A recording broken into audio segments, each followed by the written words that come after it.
大家好，欢迎来到听书学史。您是否经常感觉身体不适？为什么总是难以从异常的健康状态中摆脱出来？为什么皮肤问题总是无法治愈？是否会突然感到焦虑或烦躁呢？所有这些情况可能是因为摄入了过多的添加物。今天我想给大家介绍一下渡边雄二先生的《不能食用和可食用的添加物》这本书。视频内容包括以下3个部分：第一，未为人所知的添加物的危险性；第二，可以放心食用的食品；第三，应该避免的食品。首先是第一部分，未为人所知的添加物的危险性。大家或许因为工作繁忙，亦或是希望在用餐时节省时间，又或者因为疲劳而没有精力做饭，经常食用方便面或者便利店的饭团和盒饭等食品。然而，这些已经烹饪好的食品或添加了美味调味料的食材，比如只需加热的方便食品，通常含有大量的食品添加物，据说对我们的身体非常不利。这样的食品是否安全？长期食用是否会带来问题呢？尽管方便，但我们仍然会感到不安，对吧？便利店、超市和其他商店里陈列的加工食品琳琅满目，大多数都含有各种各样的食品添加物。但是实际上，这些食品添加物的安全性是否得到了充分的认可呢？有些人可能认为，既然这些添加物被使用了，那么它们肯定是经过了严格审查的。然而遗憾的是，因为不能对人体进行实验，食品添加物并没有得到明确的安全性认可。食品添加物通常是根据对动物进行实验，然后根据这些结果推测出对人类也不会受到伤害。这些动物实验只能检查出急性中毒、死亡、癌症发生、器官异常等明显症状。但我们最关心的是，食品添加物是否会对我们的日常生活产生影响，比如吃饭时感觉胃难受，可能还有疼痛或恶心等不适症状，这些都会让人感到困扰。可惜的是，在动物实验中，因为我们无法和动物交流，无法直接询问动物它们是否会感到不适，因此无法了解到这些微妙的影响。实际上，人们可能会受到这些微妙的不良影响，但很难想象这些不适症状可能是由食品添加物引起的。此外，关于食品添加物，作者还提到了另一个重要的问题，即食品里面可能使用了多种食品添加物，而研究并未涉及到多种食品添加物组合可能产生的影响。这意味着，即使证明一个添加物安全，但如果同时摄入多种添加物，它们可能会发生化学反应，产生更加有毒的物质，而这种可能性并未得到研究。当我们食用含有食品添加物的食品时，由于使用了多种不同的添加物，其安全性就变得更加不确定了。因此，请一定要记住，即使一个添加物是安全的，但是2个、3个、4个或更多的添加物组合在一起，可能会产生完全不同的影响。而这种情况目前还没有得到研究。大米、蔬菜、水果、盐等自然食物经过长时间的食用，其安全性得到了确认。但是食品添加物并非如此。食品添加物的目的是使食品看起来色泽鲜艳，增加保存期限等，因此它们本质上并不是食物。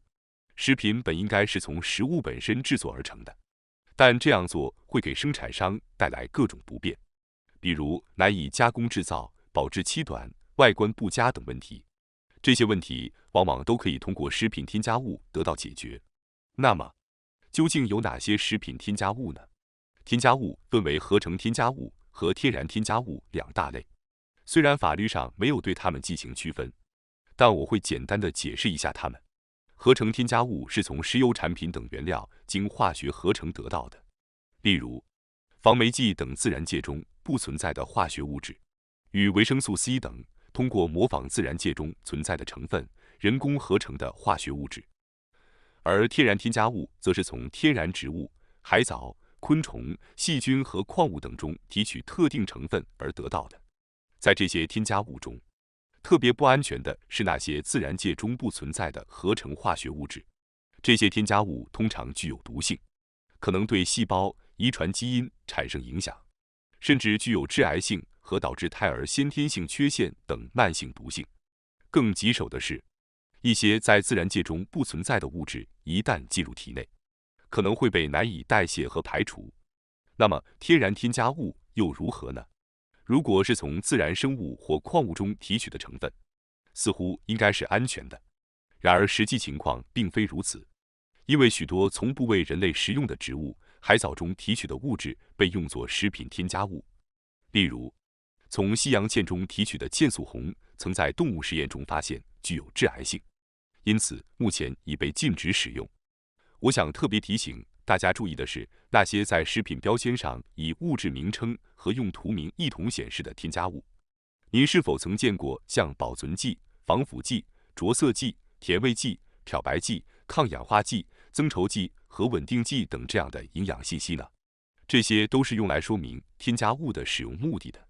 实际上，当物质名称和用途名相结合时，就像下面这样显示：着色剂、亚硝酸钠、抗氧化剂、维生素 C、防腐剂、山梨酸钾等。食品添加物原则上要求显示含有的物质名称，但特别是那些物质名称和用途名一同显示的添加物，通常具有较高的毒性。比如，着色剂和抗氧化剂通常用于火腿和香肠中。关于含有抗氧化剂、维生素 C 的食品添加剂，虽然据称毒性不强，但由于容易被误解为具有毒性，我稍后会深入探讨这个问题。食品添加物通常让人以为只需查看原材料标签就能确认所有信息，但事实上，有些添加物的标识却被豁免了。这包括以下3种情况：首先是营养强化剂，这些被认为对身体有益、安全性较高的添加物被免除显示，例如维生素、氨基酸和矿物质等。其次是加工助剂，这些在食品制造过程中使用的添加物，尽管可能会残留在最终的食品中，但仅以微量存在，并不会影响食品的成分，比如用于蛋白质分解的盐酸和硫酸等。虽然这些化学物质本身具有较高的危险性，但它们作为食品添加物的使用已经得到批准。通过中和剂，如氢氧化钠等中和，可以确保盐酸和硫酸等物质不会残留在食品中，因此被视为加工助剂，并被豁免显示。此外，次氯酸钠等具有较强毒性的杀菌剂也被视为加工助剂，据说其标识也被豁免。第3种豁免显示的是原材料中含有的添加物，比如米饼的原料通常是大米和酱油，即使这种酱油中含有防腐剂，也会被豁免显示，因此只需标明大米和酱油即可。这真的很令人吃惊，不是吗？正如您所猜测的那样，有些食品也是如此。再比如，在制作海带时，如果使用大量含有防腐剂的酱油，就可以达到添加防腐剂一样的效果。然而法律上却认为以海带、酱油作为成分标识是没有问题的。这种利用这种方式来隐藏添加物的行为真是令人不解。看到原料标签上只有大米和酱油，以为无添加物，从健康角度出发就购买了，但事实并非如此，这真的很令人失望。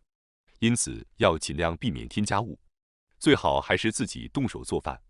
使用添加物的食品数量不断增加，但其安全性尚不明确。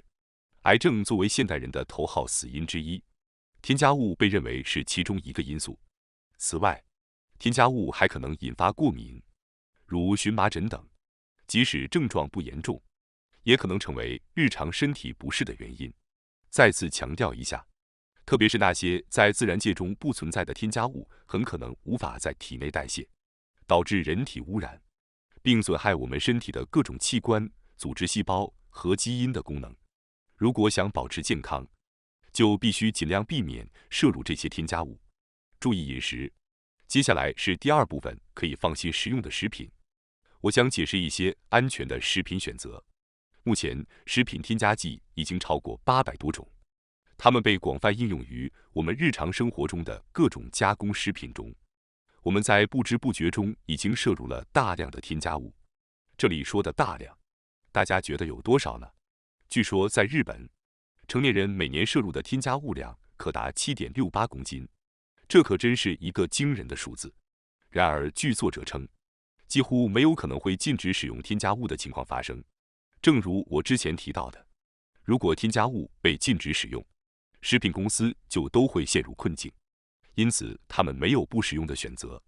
然而，食品公司是否真的遵守了使用添加物的各种规范尚不清楚，即使遵守了，也不能确定对人体是否完全无害。毕竟，研究只是根据对动物实验的结果来推测其对人体的影响。当多种添加物同时使用时，其影响也尚未进行充分调查。知道这一事实后，会让人感到有些担忧，对吧？每当提出避免添加物的建议时，总会遇到有的人这样的反驳，说什么都不能吃了，现代人太难了。确实，如果彻底避免含有添加物的食品，可选择的食物将会非常有限，因为现在几乎所有出售的食品都含有添加物，完全避免是不现实的。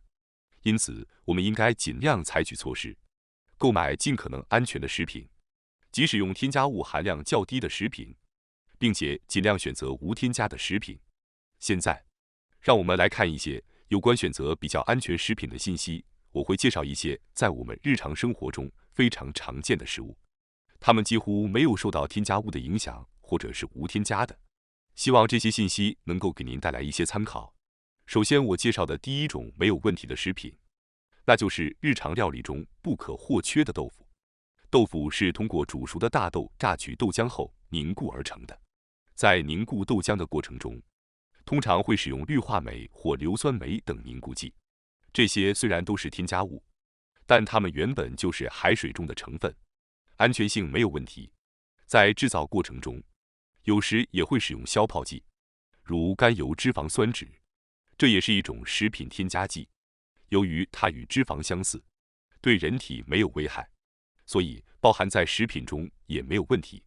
另外，本书还提到了以豆腐为原料制成的油炸豆腐，在加工过程中加入的添加物几乎没有毒性，与豆腐几乎一样安全。如果要提到可能的问题，那就是可能使用了转基因大豆作为原料。尽管食品包装上标记为非转基因大豆，但实际上有时检测时确实发现了转基因大豆的情况。关于大豆的非转基因标记，目前仍然让我们无法完全信任。第二种没有问题的食品是作为零食的干栗、羊羹和卡斯特拉蛋糕。干栗是去皮后装在红色纸包里的栗子，非常方便直接食用，而且味道也非常美味。作者在出差时通常选择食用干栗，而不是食用多种可能含有高危添加物的盒饭。干栗的营养价值也很高，并且通常是无添加的有机食品。虽然这些栗子很多都是中国产的，但它们经过了日本方面的有机认证，因此不必担心添加物或残留农药的问题。羊羹也十分不错。有些人可能会担心羊羹含有大量的糖分，但实际上，就像盐一样，适量的糖能够延长食品的保存期限。这个适量通常是指盐的含量在5%到10%左右，而糖的含量在50%到60%之间。羊羹通常由砂糖、红豆、寒天和盐制成。在羊羹中，最常见的糖类食品保存剂没有添加，虽然可能添加了甜味剂的山梨醇等成分，但在安全性方面并无太大问题。接下来是卡斯特拉蛋糕，它的原料很简单，只有鸡蛋、小麦粉和砂糖。你也可以尝试自己做一下。市售的卡斯特拉中也有一些在这3种原料的基础上，添加了水饴和红糖等无添加的产品。然而，有些卡斯特拉会添加发泡剂和乳化剂，这些可能是为了大规模生产而使用的。虽然发泡剂和乳化剂有不同种类，但其中一些可能会刺激我们的胃，并含有不安全的成分，因此尽量选择无添加的产品。到目前为止，我们看到的干栗、羊羹、卡斯特拉蛋糕等高糖食品并不是为了健康而吃的，但有些人可能会认为吃甜食时才会感到幸福。如果您真的想吃甜食，最好选择添加物尽量少的产品。尽管如此，这些食品确实含有大量的糖分，所以请适度享用，控制摄入量和频率。第三种没有问题的食品是瓶装茶或蔬菜汁。我相信很多人更喜欢喝茶而不是水。瓶装或包装出售的市售茶备受欢迎，这些产品的原料通常是绿茶或乌龙茶。您可能注意到它们的成分中标有维生素 C， 但事实并非如此。茶饮料会随着时间的推移而氧化变色，而维生素 C 可以防止这种氧化作用。因此，添加在茶饮料中的维生素 C 实际上是一种防腐剂，尽管这可能让人感到有些不愉快，但至少维生素 C 是天然食物中含有的成分，不会对健康造成伤害。另外，如果您需要补充蔬菜，但又不喜欢吃蔬菜，那么蔬菜汁是一个不错的选择。我相信很多人购买蔬菜汁是出于对健康的考虑，尽管市面上的选择越来越多，但大部分是无添加的，所以您可以放心饮用。不过，一些蔬菜汁可能含有较多的盐分，如果您是高血压患者，就要特别注意。此外，我想强调一点，即使一瓶蔬菜汁包装上注明使用了350克的蔬菜，你也不能认为摄入了足够的蔬菜。与直接食用350克的蔬菜相比，您摄入的营养成分会大大减少。因此，请意识到您只能摄取蔬菜营养的一部分。如果您想要考虑营养问题，那么与果汁相比，摄入无添加的蔬菜可能是一个更好的选择。第四种没有问题的食品是深受儿童和成人喜爱的调味酱和番茄酱。事实上，调味酱通常不含防腐剂，而能够长时间保存的原因是因为其中的醋起到了作用。醋中的醋酸可以防止细菌的生长。此外，还添加了食盐，这样就有了双重的保存效果。但有些产品可能添加了为了增加颜色的着色剂、增稠剂和味精等人工调味料，所以请注意选择。在超市里，你也可以轻松找到无添加的调味酱，所以请尽量购买这些产品。而番茄酱也基本上不添加防腐剂，其原料通常是番茄、糖、醋、食盐、洋葱和香料等。番茄酱的浓郁红色并不是由着色剂造成的，而是番茄中所含的贝塔胡萝卜素和番茄红素的颜色。因此，您可以放心食用。不仅仅是高端的产品，这些价格平易近人的食品也可以是安全的选择。接下来是第三部分，让我们谈谈应该避免的食品。虽然对一些人来说，完全避免这些食品可能有点严格，但在这里，我还是想要强调一下。首先，让我们来看看便利店的食品。第一种应该避免的是便利店的饭团、盒饭和意大利面等。本书并不是完全建议避免便利店的饭团，而是建议如果非要吃便利店的饭团，就选择添加物较少的馅料。特别要避免的是明太子、鳕鱼子等人气较高的馅料，因为它们可能含有有毒的添加物。相比明太子等馅料，选择海苔、鲑鱼等其他馅料可以减少添加物的摄入。接着，让我们来谈谈便利店的盒饭。虽然一些盒饭标示不使用防腐剂和合成色素，但这并不意味着它们就是安全的，因为它们可能会使用其他代替添加剂来实现保存的目的，例如调节酸碱度的调味料、柠檬酸、醋酸钠等，还可能添加漂白剂、调味料、香精、着色剂、增稠剂、酸味剂等。这些大量的添加剂可能会在组合时产生化学反应，产生致癌物质。此外，加入明太子、鳕鱼子和香肠的盒饭很多，便利店里面的意大利面盒饭也是同样的，还有对身体有害的添加物。尽管偶尔吃一次是难免的，但我还是建议尽量避免频繁食用盒饭。接下来要避免的第二种食品是糕点、面包和三明治。和饭团类似，为了尽量选择含有添加物较少的食物，我们要注意其中加的馅料，比如带有奶油或花生酱的面包，为了延长它们的保存期限，通常会使用添加剂如山梨酸钾和山梨酸。山梨酸已经被发现会使细菌的基因突变，也会引起人体细胞的突变。据说在小白鼠实验中，注射山梨酸的部位会产生癌症。同样需要重申的是，三明治里加有火腿、香肠、明太子或黄油等甜料的面包也需要特别注意。而且不仅是明太子，如果有些人真的无法戒掉糕点，选择没有很高添加剂成分的红豆面包或甜瓜面包可能会更好。